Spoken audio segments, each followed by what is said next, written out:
Thank you very much, Dr. Muhammad Yousaf. I would like to thank to you for giving us time for a special talk on agenda setting. Dr. Muhammad Yousaf is a PhD from Communication University of China. He's assistant professor at Center for Media and Communication Studies, University of Gujarat. He's very good scholar, particularly his interest in agenda setting, opinion making, and he has published in reputed SSCI and Scopus Index journals. Along with, he is running multiple research projects as well, and he has had a very good relationship with the theorist Maxwell. He has had opportunity to write a chapter with him. Thank you very much, Dr. Muhammad Yousaf, and I will now request you to start lecture. Thank you.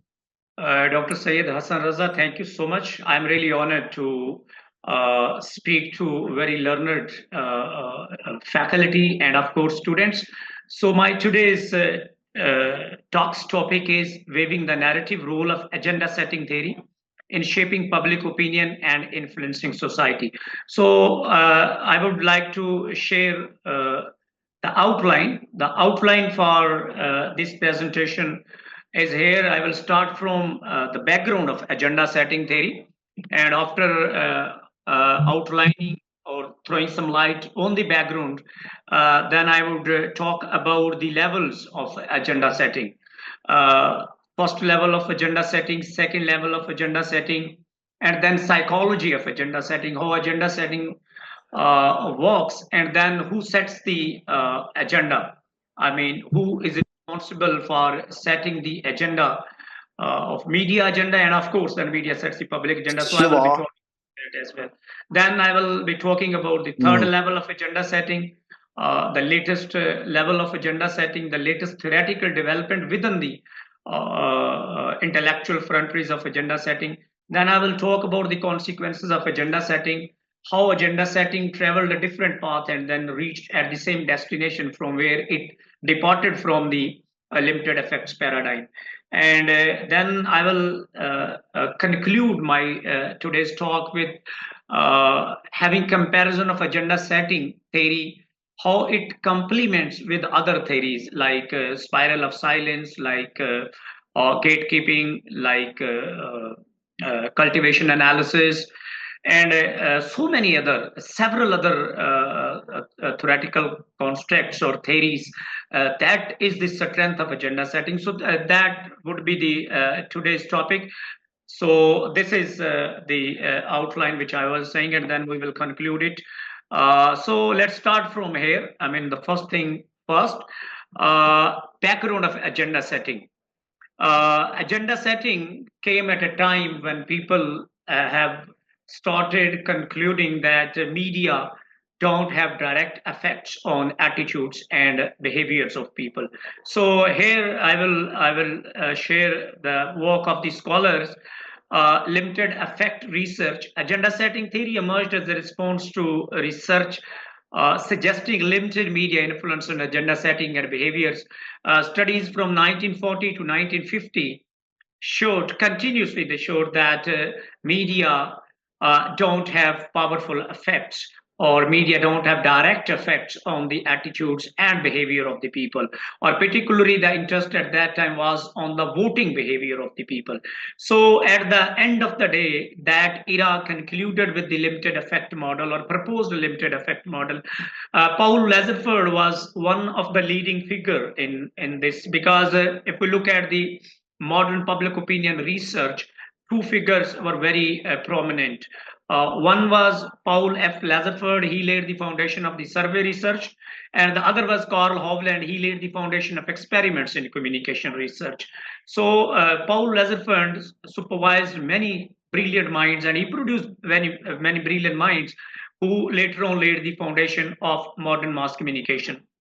So his work started from here, the people choice. This is the book which they first wrote, how the people choice, how the voter make up his mind in a presidential campaign. That was a longitudinal study which concluded that media doesn't have powerful effects on the society. And then another work with his PhD student, Paul Lazarsford. This was their second work, personal influence. the part played by people in the flow of mass communication, which give rise to two-step flow model of communication.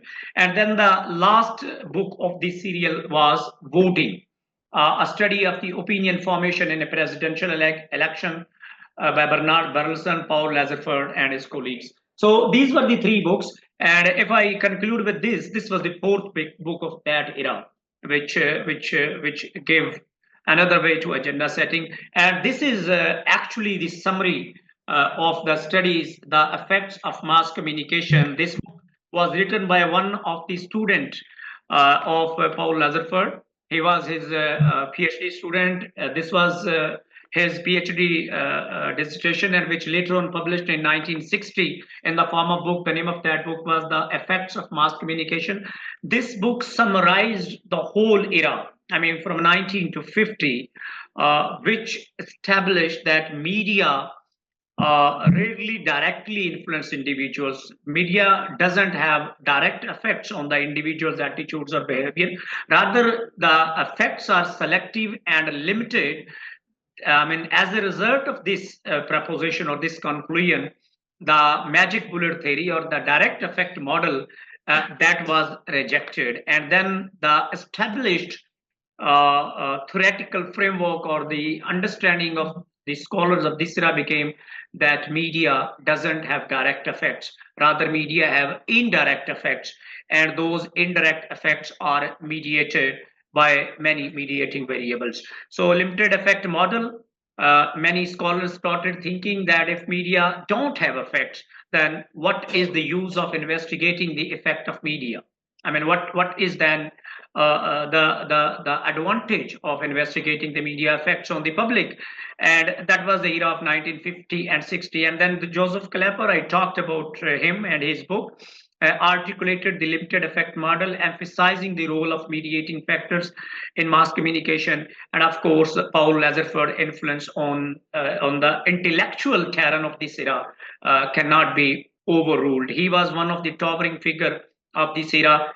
Clapper was his student, Burleson was his student, Luke Cates was his student. So that generation laid the foundation, and then they concluded that media doesn't have a powerful effects. Rather, it has limited effects.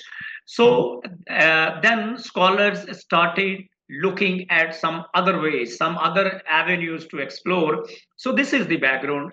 Shifting research focus, then most of the scholars, I mean, Burleson wrote that mass communication is dead at that time. And then there was a strong response to that it is not dead, it is alive. So the shifting, I mean, that was the time when the shifting in communication research started from behavioral paradigm. I mean, the effects, the direct effect of media on attitudes and behavior, and of course, the voting behavior of the people, to a cognitive paradigm. And that 60s was the revolution in cognitive sciences and cognitive psychology. And that became the launching pad for agenda setting research. So the notion of mass media have no effect seemed very unreasonable, because there is no content which doesn't have effect. All the content in some way has some sort of effects on the public. I mean, it may not be direct, it could be indirect, but we cannot overrule that mass media messages or news media messages don't have effects on the public. So researchers began to consider to look at the different avenues to explore, different theoretical terrains to walk on, to tread on. So then the target became from behaviorism to perceptions, not attitudes. So people, I mean, researchers started thinking about the perceptions, not the attitudes. For years, the research focused on attitude change, because all the era of the 40s to up to 60, that was the era where most of the research was focused on attitudes. Attitude was a attitude or attitude change was a dependent variable, and media or media exposure was independent variable. So the target people started setting was perception. The people started, or scholars started looking towards the perception so that they could explore more effects. So from behaviorism, where reinforcement, rewards, punishment, and conditioning was essential to shape the behavior or the attitudes of the respondents or of the people. Then the shift, which I was talking, started to take towards cognitive psychology, and that is the beginning actually of agenda setting. That was the launching pad for agenda setting, because agenda setting, by investigating the salience or importance that people attach or assign to certain issues, and how these saliences or the importance are arrived at, how it is compatible with the cognitive psychology, so that and how cognitive psychology helped it to lay the foundation of agenda setting. That is very interesting to look into. One more very important thing is that because the research from 1940 to 1960 was based on persuasion, I mean the effects of media on attitudes and behavior. For the sake of repetition, I again say that it was a persuasion, I mean the persuasive research, that how to change the attitudes and behavior of the public or the people. So agenda setting is a journalistic perspective.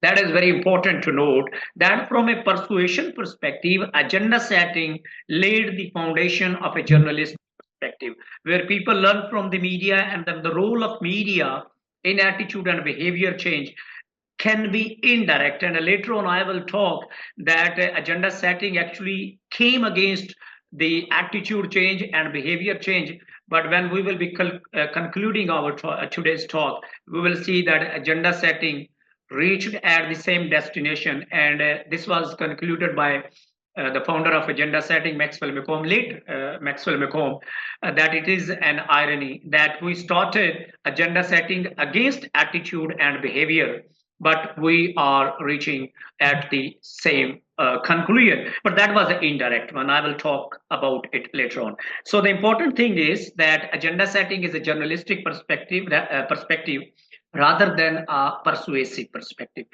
In late 1950s and early 1960s, these alternatives were explored, and some theorists began to look how the media could shape not attitudes about issues, but perception about issues, that which issues are important, how to think about them, not how to think about them actually, but actually what to think about them. And I will talk later on what is difference between what to think of and what to think about, and then of course how to associate the things. In Walter Lippmann is considered the intellectual father of agenda setting. When we talk about the paradigmatic progress of agenda setting, then it starts, actually it starts from, in broader sense, it starts from Lazarford. Lazarford was the first person who talked about the status conferral. I mean, media confer status to issues, to individuals, to politicians, which make them salient. And once they become salient, they come on the top of the media agenda. And when they come on the top of the media agenda, they become top on the public agenda, and ultimately they become the important issues. So, and then Walter Lippmann's book, Public Opinion, that is considered the grandfather of agenda setting. And the book chapter, The Word Outside and the Pictures in Our Heads, page number 7, Lippmann 1922, that quote tells that the pictures in our heads, the word outside and the pictures in our heads are different, and the pictures in our heads are mediated by the media. They are created by the media, and that is the difference, where the true reality which lies outside and the reality or the pictures about the reality which are created in our minds, that is the function of the media. So these pictures in our heads are created by media. In other words, media creates that reality, and that is. And then the next important work, which is often cited in every agenda setting study, most of the agenda setting studies, I mean, they are conducted, there are actually 357 agenda setting studies according to Roger, 1995, and from 1972 to 1994, there was 357 publications on agenda setting. Most of those agenda setting studies cited Kuhn 1963. Actually, this Kuhn's work is his book, the Press and Foreign Policy. And in that book, Kuhn noted it that press may not be successful much of the time in telling people what to think, but it is stunningly successful in telling the reader what to think about. And it follows from that that the world looks different to different people depending not on their personal interest, but on the maps that are drawn by them, for them, by the writers, editors, and publishers of the paper they read. Page number 13, emphasis added. So that why the word look different to different people, because of the different content they consume, the different paper they read, the different radio they listen, the different television they watch. And right now, of course, in the world of social media mediated realities, the social media platform they utilize, or they the content on them they consume, that content makes world different to different people. The reality is the same, but that reality is filtered, framed, and presented in a different way. That's why the world looks different to different people. And then Maxwell Macomb in 1981 explicated the thinking of the researchers of that era in a very elaborative way. Actually, that is the disinterest which researchers in the from 1940 to late 1950s and even 1960 up to 1960, which they showed with the paradigms of the limited effect. Agenda setting initial empirical exploration was fortunately timed. I mean, Maxwell Macomb said that the agenda setting study came at a very critical time. It came at a time in the history of mass communication research when disenchantment both with the attitudes and opinion as dependent variable, and with the limited effects model as an adequate intellectual summary, was leading scholar to look somewhere else, because the intellectual summary, the space of the limited effect model was not enough to cater the interest of the scholar of that area. And likewise, the attitudes and the public opinion as a dependent variable was not enough, or there was nothing left, according to some scholars, to explore that. So that was the time when agenda setting came, because it was conducted on the election of 1968, which I will talk later on. So, put it differently, the focus of mass communication research changed from what people think of to what people think about. So, writing about this paradigm shift in the direction of mass communication research, Lang and Lang 1991 summarized it elaborately. This is a very good summarization of the era from 1940 to early 1960. The focus of research has turned away from persuasion and towards change in the salience of certain objects on the political landscape, away from the content of the public opinion, what people think of. No, this is very important and very important departure from attitude and opinion as a dependent variable, and from the content of public opinion, what to think of, toward the things about which the public has an opinion, what to think about. So that is the difference actually. When we say media tells us what to think about, actually the media tells us about which issues or objects we need to have opinion. And when we say that what to think of, then we talk about the contents of the public opinion. So a shift took place from the contents of the public opinion towards the objects to which, or objects or issues, whatever we may call it, to which or about which we should have an opinion. And that was a big shift from attitudes and opinion research towards the salience of issues, or more learning or perception based model. So let's now start from the agenda setting study, where that was the background. I mean, so far what I have talked is the background of agenda setting, and these were the circumstances. This was the time when there was shift was required to take place from attitude and opinion towards a more journalistic perspective, to more awareness, more salience, more priority based model, where media teaches more rather than change attitudes and opinions. So that is the beginning of the agenda setting. The first agenda setting study was conducted on the 1968 elections. The primary study, or the first study, or we call it also the first level agenda setting. First level agenda setting focusing on 1968 elections. The hypothesis was that mass media sets the agenda or influence the issues in a political campaign. This is also a very famous study. I mean, the name with Chapel Hill study, because it was conducted there. That's why the study focused decided undecided voters.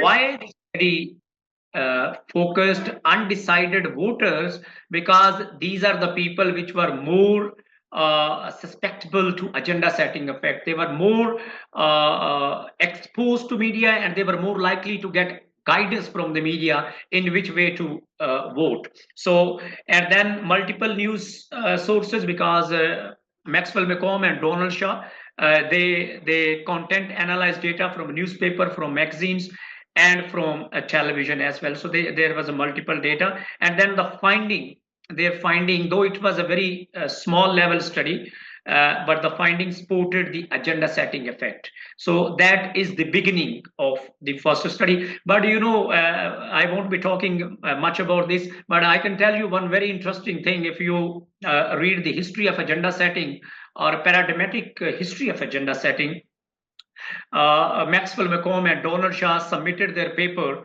to Journalism and Mass Communication Quarterly, and that paper straight away was rejected. That's why, the paper was, the study was conducted in 1968, and then it was published finally in 1972, and then they submitted paper to Public Opinion Quarterly, and finally that paper was published in Public Opinion Quarterly after review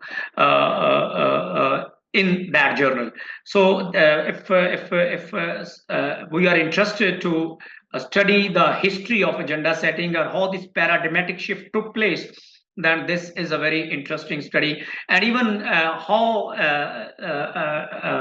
Maxwell McComb and Donald Shaw thought about agenda setting. What forced them, actually, one day Maxwell McComb was having a class with Wilbur Sharon. He was his PhD tutor. So after the class, both Donald Shaw and Maxwell McComb were sitting in a bar, and they look at the newspaper, and there some headings. Some of the news items were put on the front page. Some was downplayed, some were highly played, and some were in the middle. So straight away from there, he went to the library and he took the book, and the name of that book was Press and Foreign Policy.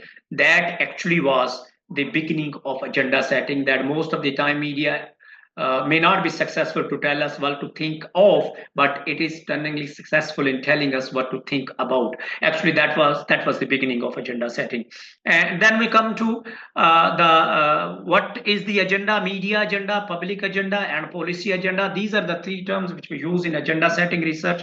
The topic addressed by the media sources like newspaper, television, and radio, we call that media agenda, which is top on the media platforms. And then the public agenda are the issues or the objects which are top or which are considered important by the public, and policy agenda is, of course, important issues which are addressed by the policymakers as well. So agenda setting broadly consider these three related agendas, each consisting of the topic deemed important or considered important by the respective quarters, like the media, like the public, and likewise the policy agenda. And then we take this debate a bit further. This is a pictorial touch: media agenda, public agenda, and policy agenda. So media agenda affects the public agenda, and then public agenda affects the policy agenda. That is a kind of direct relationship. And then, of course, media agenda also affect the policy agenda, and sometimes policy agenda also affect the media agenda as well. So Daring and Roger 1995 agenda setting, that is the source of this this pictorial presentation. And then we go to another study, because the first study didn't decided that who sets the agenda. If we say that media sets the public agenda, we can also the question of causal order or the causal relation wasn't decided in the first study or in the original Chapel Hill study, because it was a correlational study, and though the correlation between media agenda and the public agenda was significant, but it was not highly significant. So this question was left undecided, that who sets whose agenda. I mean, if we say that media sets the public agenda, it's also plausible to say that public may set the media agenda as well. Then another study was conducted. The second study was conducted in 1972 presidential elections. And the name of that study, as a result of that study, the book which emerged, that is the book, The Emergence of American Political Issues, colon the agenda setting function of the press. This book was edited by Donald Shaw. He was the first editor, and Maxwell McComb, he was the second editor. This was the study, full book length, first study on agenda setting, which set this question or settled this question, that it is the media which sets the public agenda, because they used cross-leg comparisons. Taking media first, and then treating public as a dependent variable, and then making public agenda as a dependent variable, and making media agenda as a dependent variable. So through these cross-legged comparisons, Donald Shaw and Maxwell and their colleagues, of course, this book is composed of the chapters contributed by the scholars. They concluded that it is the media who sets the public agenda, and it's not the vice versa. The results of this study do provide some evidence for the causal direction. That is likely put that media or the newspapers are at least to some considerable amount have a causal effect in shaping the public agenda rather than vice versa. This book was published in 1977 with Shaw and Maxwell McCombs, 1997, and the name of this text is The Emergence of American Political Issue. This is the first full-length book on agenda setting, and at least until this, in 1997, it was decided that it is the media who drives agenda setting, or who decides what are the important issues. But very interesting thing, the models of agenda setting, because this is the most neglected part of when we talk about agenda setting. Maxwell McComb himself, in this book, I have given the reference, McComb 1997, in a book chapter published in a book edited by him and Shaw, outlined the following three models of agenda setting, page number 99 to 100 of this book, The Emergence of American Political Issues. Agenda setting has three models, which agenda setting research right from the beginning followed. It's a awareness model. The purpose of the media messages is to create awareness, and that awareness is then transferred to the public, and the public also become aware. When something media wants to make aware, or media want to highlight, then those things which are highlighted in the media agenda, they are also transferred to the public agenda. In other words, there is awareness and among the public as well about those issues, objects, or events, and that is why this model is called awareness model. And then the second model, that is called salience model. Media makes certain issues, certain objects, and certain events, and even certain personalities salience. That's why this salience is transferred to the public, because those issues, those objects, those things which become salient in media agenda, with the passage of time to a considerable degree, they also become salient in the public agenda. And the last one, the priority model. Media prioritizes some issues, politicians, because media doesn't treat all the issues in the same manner, all the politicians, all the objects in the same fashion. Different people get different coverage, they get different reporting, some get favorable, while others get very disfavorable coverage. So because of this, the priorities which media sets for the issues, for the objects, for the politicians, those priorities with the passage of time become the priorities of the public as well. Same book. So these are the three agenda setting models, which right from the beginning of agenda setting scholars have followed. Some have measured the awareness, some have measured the salience of issues or objects, and some others even have measured priorities which media give to certain objects or issues. This is a source,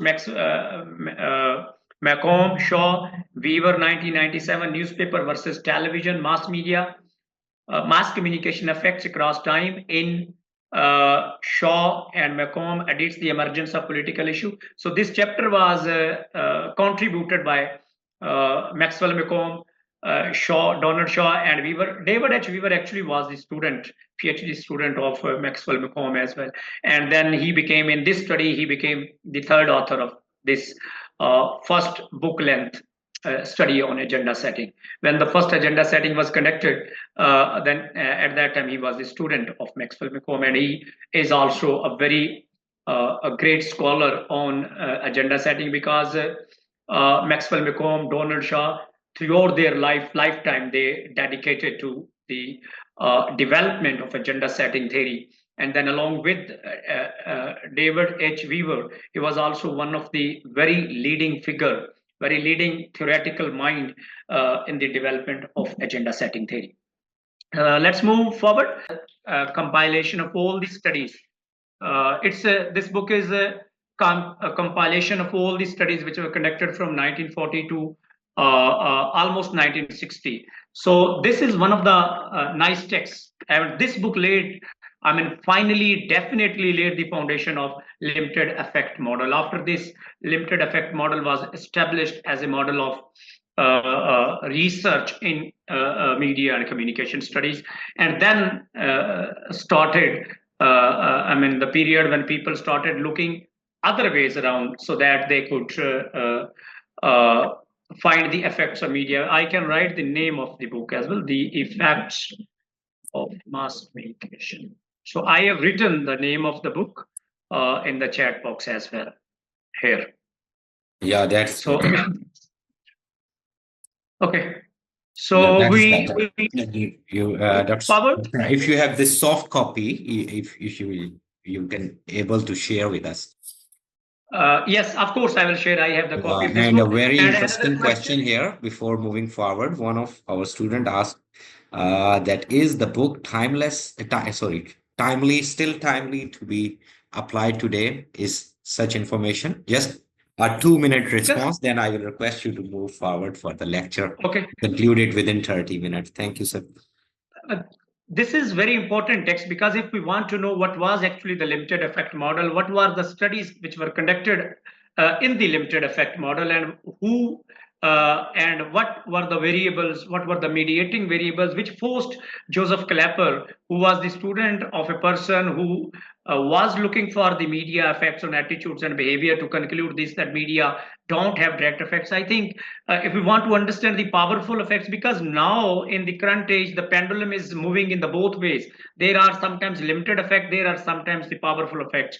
The emergence of spiral of silence, agenda setting theory is evident to that. So I recommend this text. It is a must text, because this could lay the foundation and love for reading, and love for the tradition. And this was the beginning, and this is the summary of the tradition, which was laid by Paul F. Lazarsford. So I think it's maybe not relevant in a sense that we are conducting research in a different way, but I think this would present, or this will offer a summary of almost of 1 decade of media effects research, which concluded that media effects are limited in nature. So I think this is my understanding. So we move forward, then we could take question. Dr. Hassan, should I move forward? Yes, please. Okay. So first level of agenda setting. Let's start from here, because this is where the agenda setting started. This is a traditional model of agenda setting. First level deals with the objects on the media and public agenda. This is a traditional domain of agenda setting research, in which the media are seen as deciding or influencing what are the issues which need to be included on the public agenda. In other words, media decides what are the issues about which public need to think about, or the public attention need to focus on. I mean, that is why metaphorically we can say that issue salient in the media becomes issue salient in the public agenda. Or in other words, I could say that those issues which are salient in media agenda to a considerable degree, with the passage of time, they become salient in the public agenda as well. The core assumption of all these studies that were conducted on first level agenda setting, almost they are 357 in number, according to Roger. I have given reference, I think a couple of slides later it will appear, that there were almost 357 studies which were conducted on the first level of agenda setting, and most of agenda setting research is conducted on first level of agenda setting, where the degree of emphasis placed on an issue by the news media corresponds to priority accorded to those issues among the public. To put it in a different way, media emphasis as the first level of agenda setting is on the public focus of attention. And at this level, when media focus attention on certain issues, highlights them, give them more coverage, present them in a more salient manner, actually media's objective is, or the people or the journalist objective is, that those issues become the public focus of attention. Public pays attention to those issues. In a more specific way, we can say the first level focuses on who and what the people are thinking. I mean, thinking what are the issues and about what issues public is thinking and why those issues are important at the first place. That is actually the first level agenda setting. That is the core assumption of first level agenda setting. And then is the question, the second domain of agenda setting research was who sets the media agenda. If media sets agenda of the public, then this question is very interesting to explore. Then who sets the agenda of the agenda setter? In other words, who sets the agenda, who sets the public agenda? And that was a domain where the scholars start looking that if media is successful in telling us or in deciding the agenda of the public, then it's really very important to look at that how agenda of the media is set, or in other words, who sets the media agenda. And some studies or some scholars call them intermedia agenda setting. I mean, sometimes sometimes media organizations like the elite media organizations, in case of New York Times or Washington Post or CNN or even Al Jazeera or all other top channels, they set the agenda. We call the media organizations set the agenda. And this domain of the research is also called intermedia agenda setting, where the focus shift to how different media outlets influence each other. I mean, in other words, how different media houses set or shape the agenda of each other and how they set that agenda.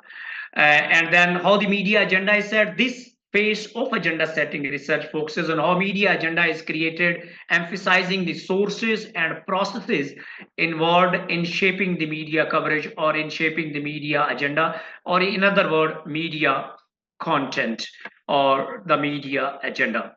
Who sets them or who decides them. And this is who sets the media agenda. These are the 5 levels. This is actually the hierarchy model given in the book Mediating the Message. That's one of the very good book which talks about how media agenda is shaped by the factors, sometimes from inside the media, other times from outside the media, like individual media workers. I mean, journalists also sometimes are able to set the agenda. They personally choose the issues, then they report those issues, and through that, because the media is not an abstract thing, actually media is the combination of the individuals who work there. So they have the ideologies, they have the cultural biases, they have their political biases. The way they report also sometimes sets the agenda of the media. Then media routines, I mean the objectivity, because when reporters go to the field, they collect the news reports, then they come back, they submit those to the sub-editors, then sub-editors edit them, then they go to the editor, then chief editor, and then they decide whether that news should be published or not according to the news values or the standards of objectivity, and the reliance of the reporter on official sources as well, because most of these reports which the reporters get, they get from their sources. And so that is important to look at, that those sources, how they affect the agenda setting. And the third one is organizational influences of the content. Different organizations have different agendas, so they also set the media agenda, and media themselves influence the agenda of one another. And then the influence of ideology. Ideology is the last factor in this, that ideology also affect how values are reported, how the news is reported, what belief system and what values become in the news or they are represented in the news. And that at the end of the day is so important, and that's where the political economy also come into the play, that who control the content, who sets I mean, those who control the content, actually, they set the media agenda, and then media set the public agenda. And then once media sets the public agenda, then media controls the way the narrative or the discourses or the conversations held in the society. So that is the first level agenda setting, where the focus is on the public attention. Now we move to the second level agenda setting. Actually, it's very similar to the first level agenda setting. At first level agenda setting, we have the issues. At second level, we have the attributes of the issues. So second level agenda setting consider the attributes of the objects or issues. At this level, the media not only suggests what public think about, but it also tells public how to think about or what to think about. I mean, about what to think. Most of the second level agenda setting research support the proposition that the attributes which are prominent in the news media also become prominent in the public mind. So these are some of the studies which I have cited, and I have also cited them at the end of this presentation. Then, for example, an examination of the first level agenda setting might conclude that media coverage to welfare reform has set the topic on the agenda item for the public. So it has made welfare as a salient issue or important issue in the public agenda. Well, the second level agenda setting would argue that media also present this issue in a particular way that might favor welfare as a reform or against welfare reform. So if media say that the welfare program should be reformed or it should not be reformed, it actually media is talking about the attributes of that issue. I have put two examples here.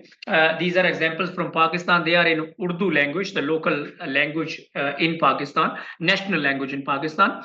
So the first news at the top here, this one of course is about a politician which was disqualified by Supreme Court of Pakistan, the highest court in the land.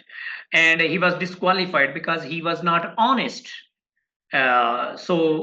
Supreme Court, according to the Constitution of Pakistan, the Article 62 of the Constitution of Pakistan, Islamic Republic of Pakistan, he was disqualified to hold a public office. Another news, this last one is about another politician who was declared as an honest person, and he was declared eligible to hold a public office. So corrupt, dishonest, these are the attributes. Honest, competent, clean politician, these are also the attributes. And these attributes, when media sets them and continuously report them and make them salient, prioritize them, slowly and gradually they become the talk of the public, they become the talk of the town, they become the public discourse, and then ultimately they decide. I mean, the way public behaves, the way public likes or dislikes, and actually the public attitudes, the liking or disliking of the politicians.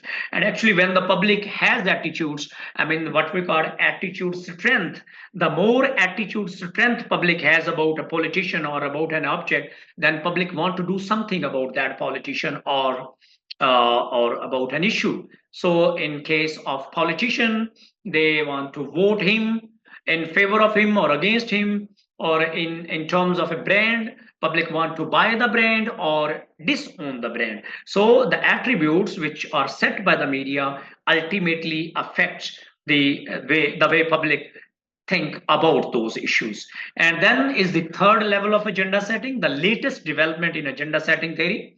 The third level approach argues that the news media not only tell us what to think about, this is the first level of agenda setting. How to think about it is the second level of agenda setting. They can also tell us what and how to associate. So we also call it a network agenda setting as well, network agenda setting model. So it was given by, I mean, the two primary studies or these one, Gao and Macomb 2011A, Gao and Macomb 2011B.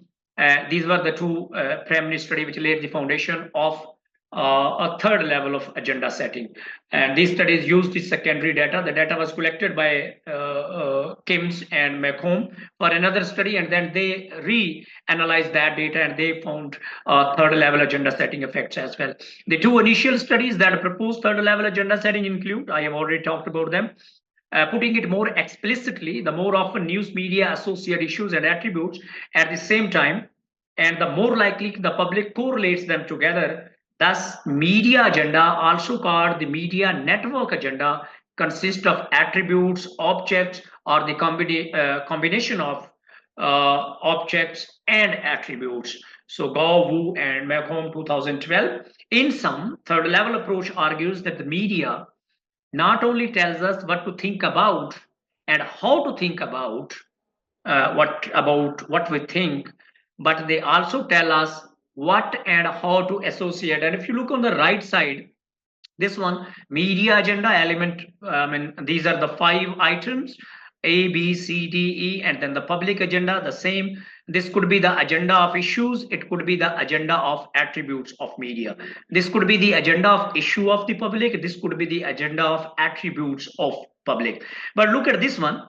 Here the elements are associated, and when the elements are associated, when sometimes if we talk about the attributes, the people could correlate or associate that attribute with the issue. And sometimes if we talk about the issue, that issue could be connected, or that issue could be correlated or combined with the attribute. So this is how the agenda setting works, and these are three levels of agenda setting through which media affects the public attention, the public opinion, the way public thinks, the way public pay attention to issues, to attributes, and even to the combination of issues and attributes. So these are the three levels of agenda setting.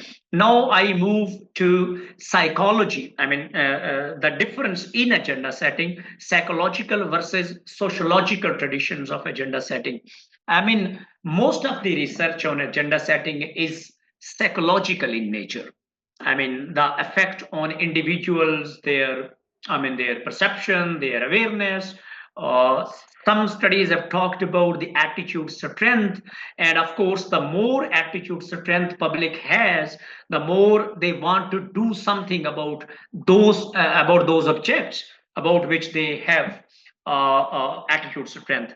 So, and there are very few studies which are on the sociological domain of agenda setting. So these are two traditions in agenda setting research: psychological and sociological.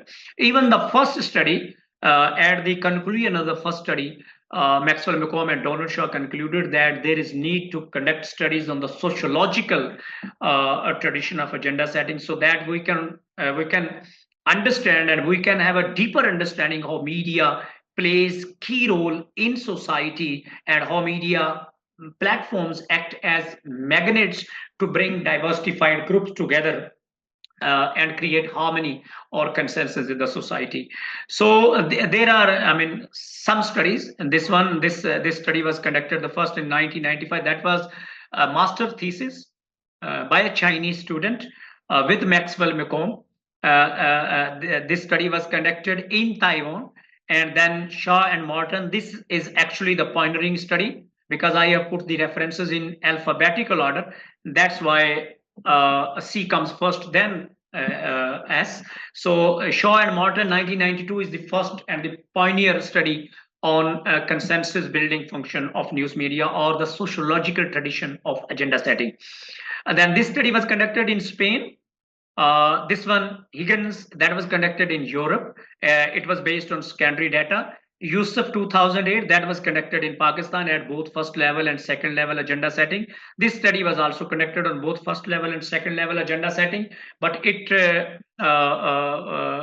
has secondary data, not primary data. This one, this study, 1998, that was conducted in Spain. It also was conducted in election context, and it also dealt with first level and second level agenda setting. Some studies only examined first level agenda setting. These two studies, which I already talked, were the first level agenda setting, while other looked at both levels. This one, the study conducted in Spain, or this Higgin that was conducted in Europe about the, I mean, in the context of 9/11. These two studies were conducted at the second level of agenda setting. And then some other studies here, psychological versus sociological tradition, first level agenda setting and second level agenda setting. News media build consensus by setting common agendas for discussion, and news media frame and shapes public perception and promotes understanding among diversified groups. There are two studies which were conducted in Pakistan. One was Yousaf 2018, that was PhD dissertation, and then Yousaf Hu and Raza 2023, that was a research paper published in Sage. These two studies dealt with both levels of agenda setting, first level of agenda setting and then second level of agenda setting. And these two studies supported the findings, those from Taiwan, USA, Europe, and Spain, that media at both levels, first level and second level, brings diversified segments of the society close together and creates harmony in the society. This is a very fruitful and very useful tradition of agenda setting, where we look at the macro level effects of agenda setting. These effects are very similar to cultivation analysis, and later on I will talk about that as well. So this function of agenda setting, sociological function, that brings it more close to cultivation analysis. And second level of agenda setting brings agenda setting, or sometimes even people say that framing is extension of agenda setting, but some scholars treat them both at different. They think that the frames and attributes are different things.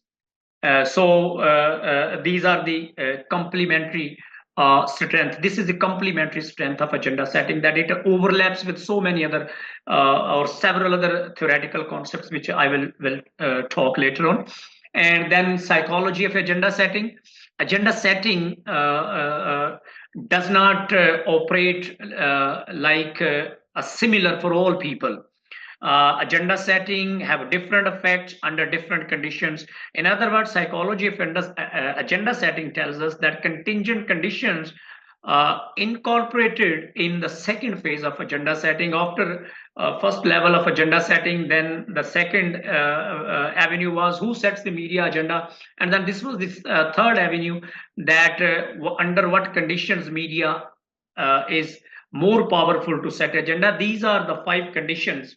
A need for orientation. The higher the need for orientation, the higher the agenda setting role of the media. Issue obtrusiveness.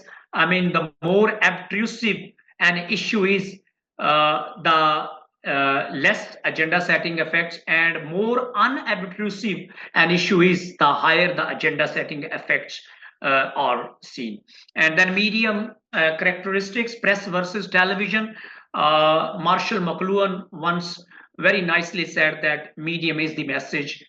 Medium does affect the way agenda is set, and the medium not only shape the messages for the audience, but it also shapes the social function of the messages, how the messages communicate. So the Marshall McLuhan book, Medium is the Message, Understanding the Media, if we go through that book, that tells, and they analogically, Maxwell Macomb borrowed this concept from there, and then they tested it, and they concluded that press and television has different effects as far as agenda setting effects are concerned. And then personal characteristics, younger voter versus older voter, background, I mean gender, all these variables, personal characteristics also have some variation about agenda setting, I mean how agenda setting works on them. And then media exposure, higher exposure and lower exposure and medium exposure, this also affect the agenda setting power of the media. And this is where agenda setting meets cultivation analysis. Once again, I would like to reinstate it.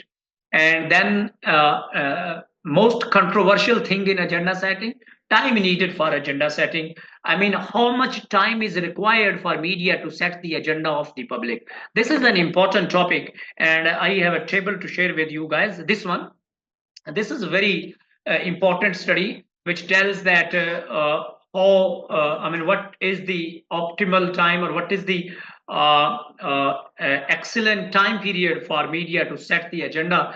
Time lag differences in agenda setting process and examination of 5 news media, International Journal of Public Opinion Research, Wanta and Who. This paper was published in 1994.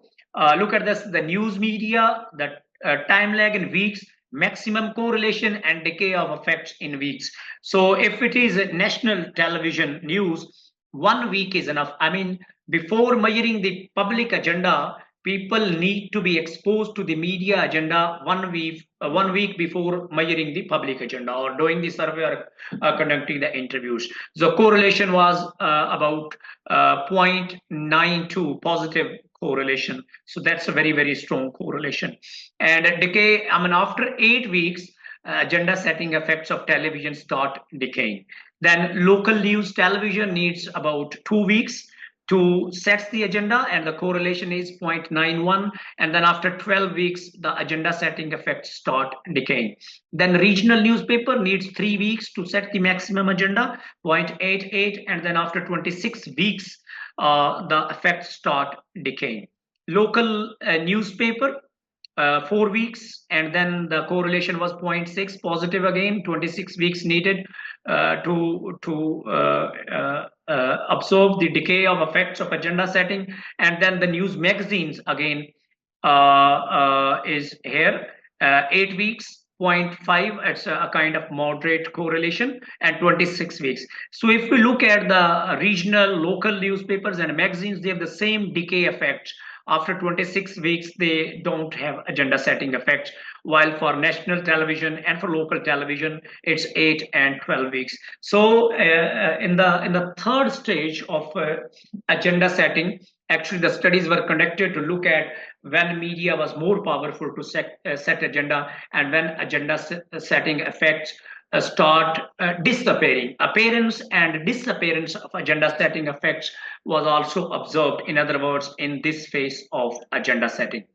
And then we come to the most important and the last part of second last part of our presentation, consequences of agenda setting. This is very important now, because agenda setting, as we started, or as I talked in the beginning of the lecture, it was started against persuasion, because it took a turn, and the shift was from persuasion to journalistic perspective. So being journalistic theory, communication theory, as early as 1983, Ramaprasad 1983, while writing about the contribution of agenda setting theory, explained agenda setting theory has focused on some of the important links which early mass communication researchers had ignored. In her view, the early mass communication focus was on attitude and behavior change of the public our agenda setting has made those missing links central issue of the concern.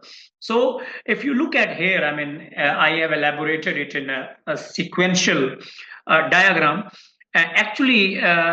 Step one and step two was missed in the studies which were conducted in 1940, from 1942 until 1960. In these 2 decades, the focus, I mean, media was an independent variable, and attitude, number three and number four, both these, attitude and behavior was treated as dependent variables. But what agenda setting did, or what is the contribution of agenda setting? Agenda setting brought in awareness. When media are when public is exposed to the media messages, they become aware, and the more aware they become, the more information they come. The more information we have about something, then we want to think about that something, and then after that we have attitude about that something, and once we have attitude about that something, we want to do something, then we perform something, and that's behavior. So she noted that the two components, awareness and information, are the central focus of agenda setting function of news media. Thus, the establishing link between media affects attitudes and behavior change. So this is how media agenda setting effect, or how, in other words, the agenda setting theory is reaching at the same level from where it took a departure. And this is, I think, more elaborative, in a more elaborative way. Object salience, traditional agenda setting, attribute salience, and the need for orientation. And look at priming, strength of the opinion, direction of the opinion.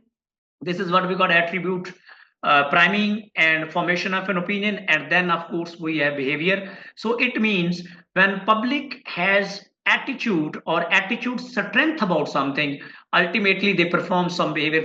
They dislike something, they like something, we call that attitude, and then they want to do something about that, what we called indirect effect of agenda setting on attitudes and behavior. And this is what Maxwell McComb concluded. There is a certain irony here in these consequences of framing and second level agenda setting. Bring us back to the consideration of the influence of mass communication on attitudes and opinion. That is where the field started in 1940 and 1950.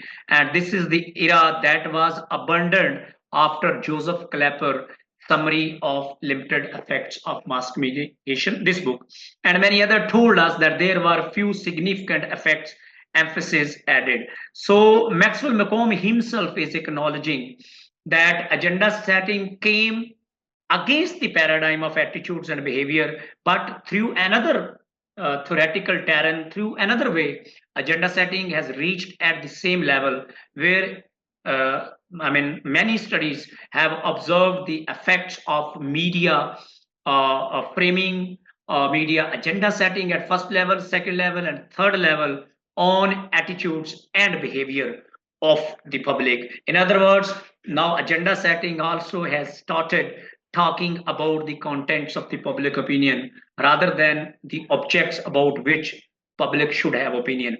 So last but not least, how agenda setting complements other theories. Agenda setting has a complementary strength, and it is associated with so many other theoretical aspects or theories. The first one is agenda setting and gatekeeping. Gatekeeping is about the process of selection, what issues to select and for what issues to close the gate, and for what issues let them pass through the gate. And agenda setting is about the salience of the selected item. So gatekeeping talks about what is selected, and agenda setting talks about how that selected item is made salient. In other words, gatekeeping determines which issues are considered, while agenda setting emphasizes how prominently those issues are covered or presented. Then agenda setting and framing, as I mentioned earlier. Framing often seen as a complementary extension of agenda setting, but some scholars even think that agenda setting is a separate thing and framing is a separate thing, because agenda setting scholars think that at second level, at attribute level, framing and agenda setting are same, but some scholars think that the frames and attributes are different. Attributes could be framed, but frames could not be attributes. So how the media presents issues influence how attitude, how audience, how public interpret them. So framing is more concerned how the issues are presented, while agenda setting is what is presented. At second level, of course, agenda setting also talks about how the issues are presented and how public interpret them to get meaning or generate meaning out of them.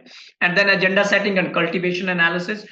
For instance, media coverage of crime, this is called agenda setting, can lead audience to overstate crime rates. This is called cultivation effects.